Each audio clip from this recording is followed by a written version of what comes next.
All right, just watch this.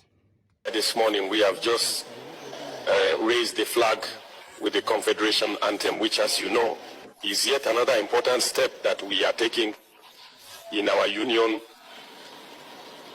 which is not without difficulty, because unity is hard, especially in Africa. It is difficult to unite, but it is the solution. We must unite little by little. The AES is making steady progress. Despite all the difficulties, all the challenges ahead of us, if I were naive, I would ask myself, but why don't the imperialists want this union? But I'm not naive, I know why. And that's the same question that those who still tend to sleep should be asking themselves. Why don't they want us to unite? Why does the Confederation scare or bother some people? Because we are approached every day by those imperialists, the free to betray the others. We have been facing this for a very long time. Every time is these kinds of schemes that are meant to get you to leave the Confederation. This should make us think. And when you look at our relationships, there is actually no friendship. In this world, there are only interests. People only come to us for their own interests. We need to be fully aware of that. They will fight us.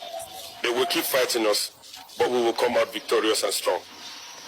These situations we are experiencing, we must not take them and feel sorry for ourselves.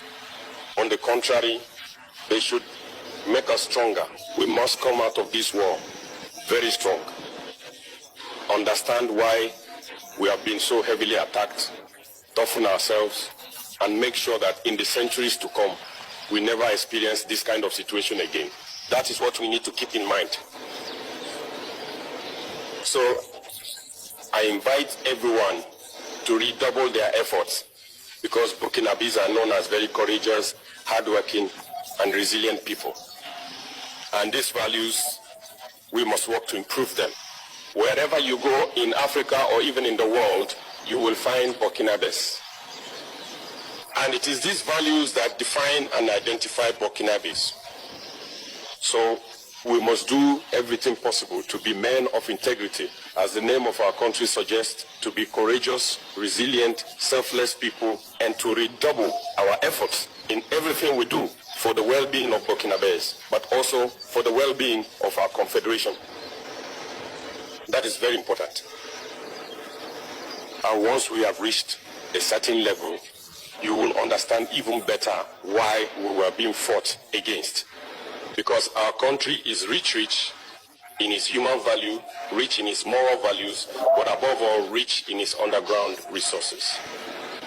And it is these riches that are coveted, but these riches must benefit the Burkinabés.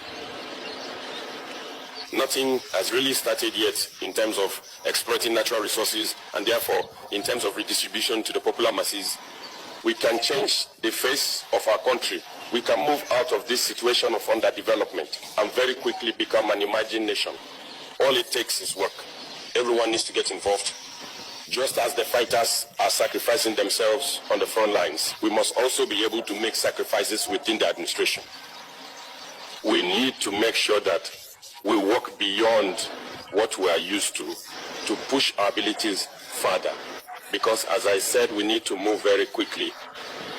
And it is by moving quickly that we can catch off guard those who are trying to divide us, those who are trying to keep us in a state of poverty.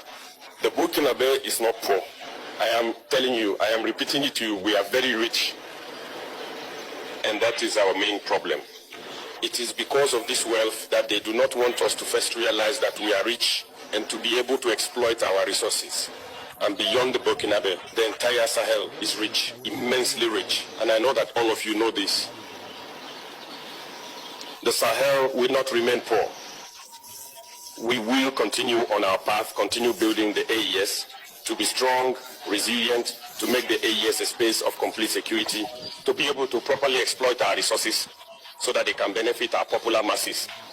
With that, I invite you to pass this message on to all your loved ones. We must make sacrifices here in the rear, in the office, in order to support those who are on the front lines. So I wish you a very good week, a very good month of June, and a great end to the first semester. And so see you soon to face the second semester with more energy, more selflessness, more courage. Homeland or death, we shall overcome. Earlier